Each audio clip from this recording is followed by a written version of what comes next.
السلام علیکم ورحمۃ اللہ وبرکاتہ۔ ناظرین کرام، آج کی ویڈیو میں ہم گفتگو کرنے جا رہے ہیں نیدرلینڈ کے top class batsman Tom Cooper کے بارے میں۔ ٹام کوپر نے پاکستان کے خلاف دونوں پہلے ون ڈے انٹرنیشنل میں بہترین کارکردگی کا مظاہرہ کرتے ہوئے 50 سکور کی اور پاکستانی ٹیم کو بلا شبہ مشکل میں ڈالے رکھا۔ آج کی ویڈیو میں ہم گفتگو کرنے جا رہے ہیں کہ ٹام کوپر کے آسٹریلیا ٹیم کا حصہ رہ چکے ہیں۔ ٹام کوپر کے ڈومیسٹک انٹرنیشنل کرکٹ کیریئر کے بارے میں بھی گفتگو کریں گے۔ ویڈیو آخر تک لازمی دیکھیے گا۔ تمام نئے آنے والے ناظرین سے گزارش کرتا چلوں کہ ہمارا چینل سبسکرائب کر کے بیل کے آئیکن کو پریس کرنا مت بھولیے گا اور اپنا بہت سا خیال رکھیے گا۔ کوپر 26 نومبر 1986 کو لیسمور میں پیدا ہوئے۔ لیسمور نیو ساؤتھ ویلز کا علاقہ ہے جو کہ آسٹریلیا کا حصہ ہے۔ ان کا پورا نام ٹام لیگلے ولیم کوپر ہے۔ ان کو کوپس کے نک نیم سے پکارا جاتا تھا۔ کرکٹ میں ان کے بات کی جائے تو یہ دائیں ہاتھ سے بیٹنگ کرتے ہیں اور right arm of break bowling بھی کرتے ہیں۔ کوپر لیسمور میں پیدا ہوئے لیکن بعد ازاں جوانی میں وہاں سے منتقل ہو گئے اور ڈومیسٹک کرکٹ ساؤتھ آسٹریلیا کی جانب سے 2008 میں کھیلنا شروع کی۔ اس سے پہلے اگر ہم ان کے یوتھ کیریئر کی بات کریں کہ 2006 کا ورلڈ کپ وہ آسٹریلیا کی انڈر 19 کی جانب سے کھیل چکے تھے۔ آسٹریلیا کے خلاف انہوں نے ڈیبیو کیا اور ساؤتھ افریقہ کے خلاف ون ڈے میں پہلی سینچری سکور کی 104 بالوں پہ 126 رنز۔ اس کے بعد انہی 10 میچوں میں سری لنکا کے خلاف بہترین کارکردگی کا مظاہرہ کیا، 93 بالوں پہ 84 رنز بنائے اور اسی میچ میں آسٹریلیا نے 9 وکٹوں سے فتح حاصل کی۔ اس کے بعد یہ ڈومیسٹک لیول پر مختلف جگہوں سے کاؤنٹیز وغیرہ کھیلتے رہے۔ ان کے پاس یہ اعزاز بھی ان کو حاصل ہے۔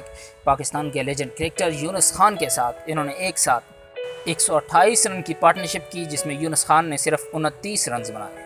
آسٹریلین انسٹیٹیوٹ آف سپورٹس کے لیے یہ 2009 میں کھیلتے رہے۔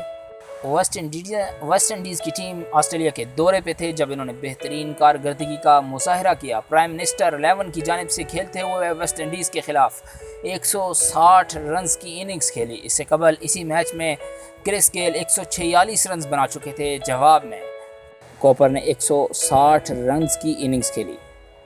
اس اننگز میں 6 چھکے اور 14 چوکے شامل تھے۔ ان کی والدہ کا تعلق نیو گنیا سے تھا۔ یورپ سفر کے لیے انہوں نے ڈچ پاسپورٹ کے لیے اپلائی کیا۔ 2010 کی سیزن میں انہوں نے بنگلہ دیش، زمبابوے اور کینیا کے خلاف مختلف میچز کھیلے اور اس کے بعد دوبارہ ساؤتھ آسٹریلیا کی جانب لوٹ گئے۔ 2011 کے ورلڈ کپ میں کوپر شامل تھے نیدرلینڈ کی ٹیم میں۔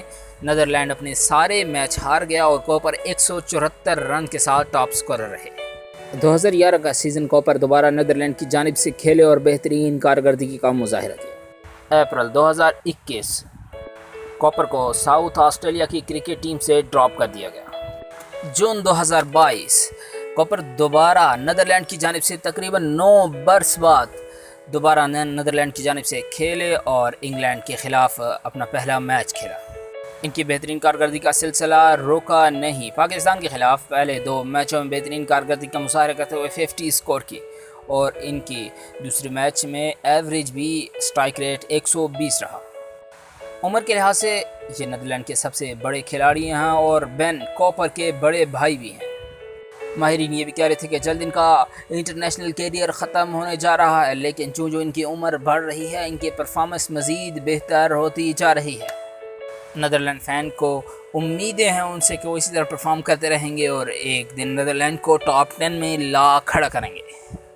کرکٹ لورز ویڈیو کا کمنٹ بار میں ضرور کیجیے گا اور اپنی بہت سی محبتوں سے نوازیے گا۔ خدائے پامان، اللہ حافظ۔